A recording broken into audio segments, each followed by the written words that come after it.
Alright, let's get right to it. Got a new storage crate. They're stackable.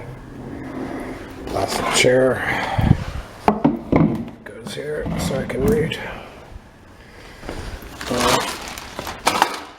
Today I brought a scale. You can see how much things weigh. It's just taking up space in my art studio. Let's see what else. Package for Zip Zaps. Mega book, science fiction at its best. 2 complete novels. Lester Del Rey, The Sky is Falling, Badge of Infamy. 2 books in 1. The Magazine of Fantasy and Science Fiction. Goldbrick, a new novella by Edward Wellen. Never heard of him. Jane Yolen. Bill Pronzini, Robert F. Young. A chick with a deer hood or something. Radar, picture library in color. The Man from the Unknown. Science Fiction Galaxy magazine. Power Complex. Fascinating new novelette by Joe Haldeman. Never a dull moment in this storage unit. Marlon Brando notebook. I found this today. It's actually my writing from 1991. I haven't seen this in years. I'm gonna have to look through it.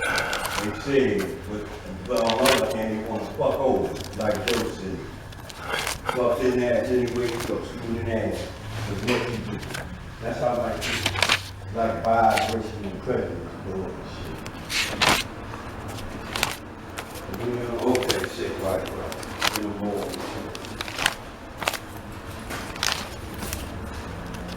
After really go to see. Alright.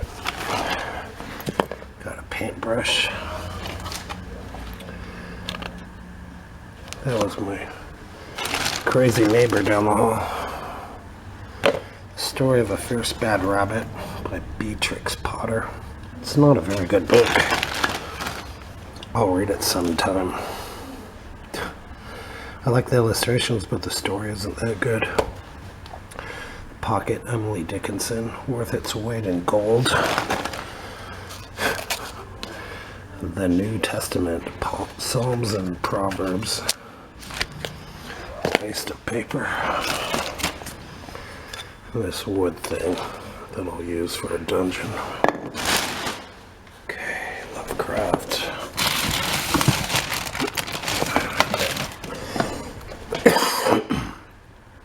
Only wasted 3 minutes of your time.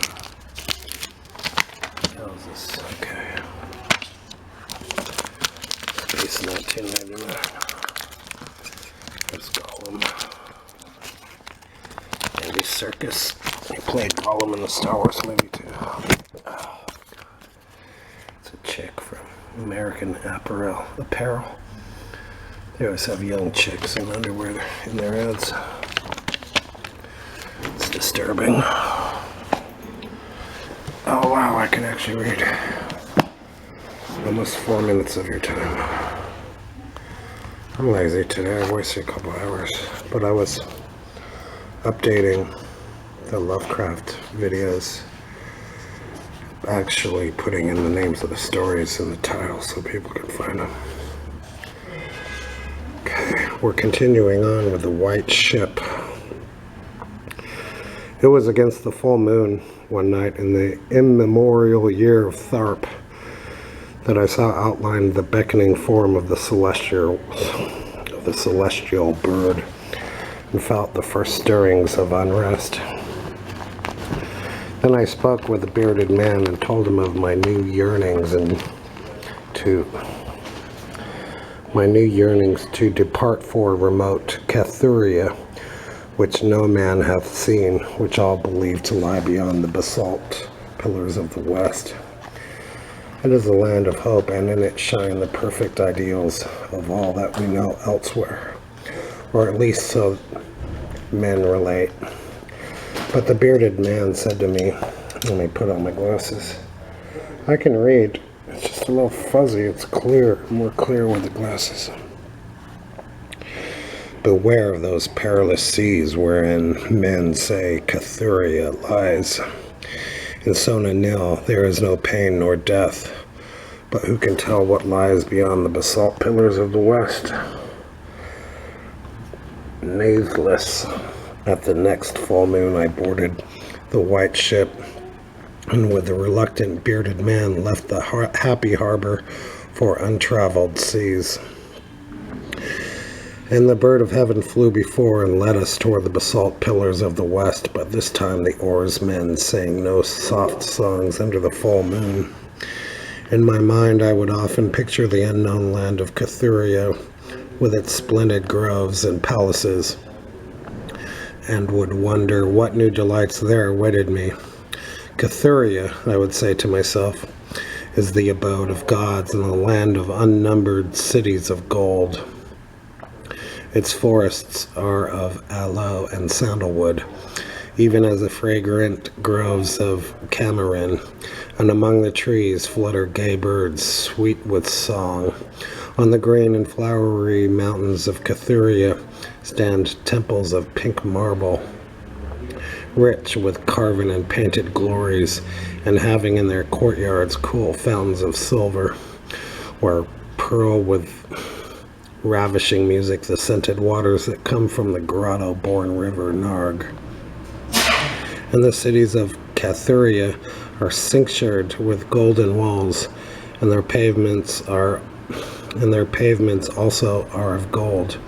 And the gardens of these cities are strange orchids and perfumed lakes whose beds are of coral and amber.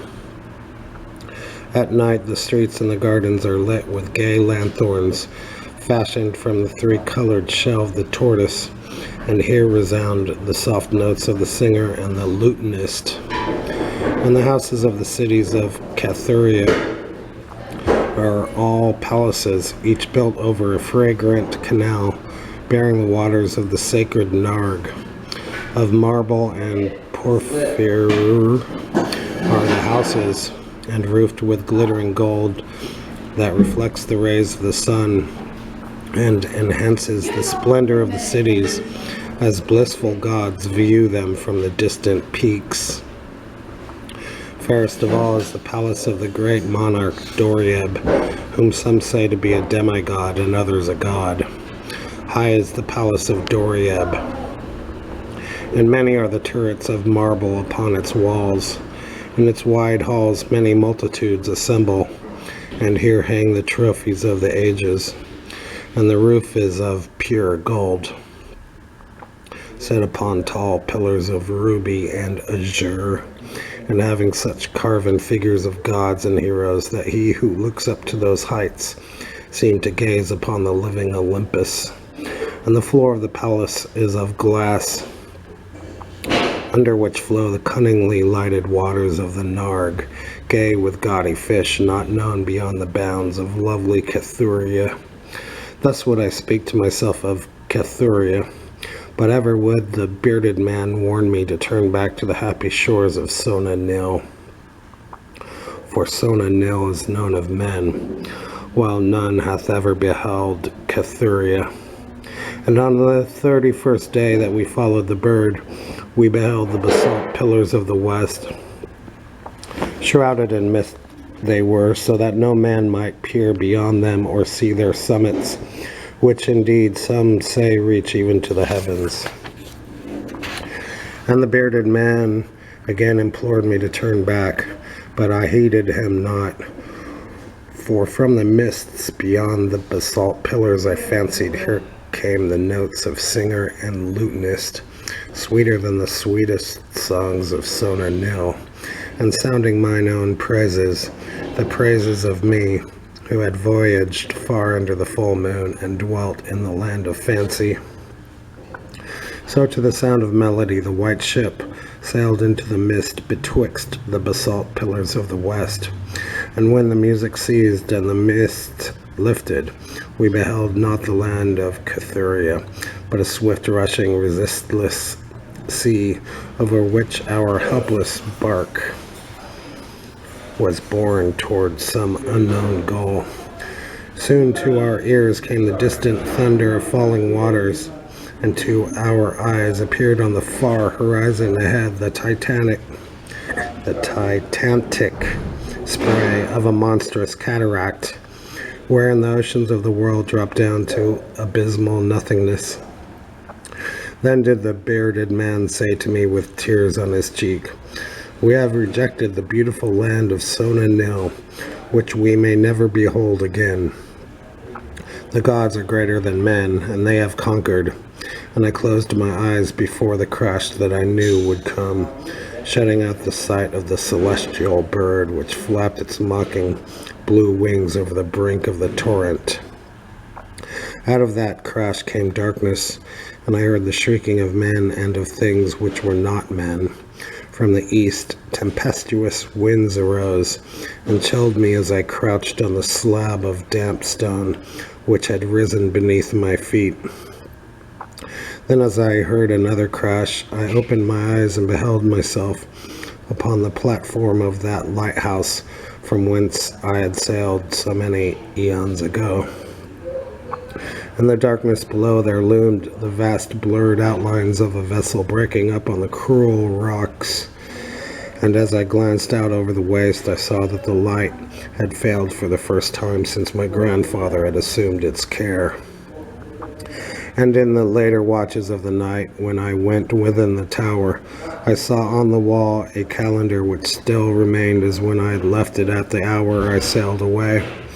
With the dawn I descended the tower and looked for wreckage upon the rocks, but what I found was only this: a strange dead bird whose hue was as of the azure sky, and a single shattered spar of a whiteness greater than that of the wave tips or of the mountain snow. And thereafter the ocean told me its secrets no more.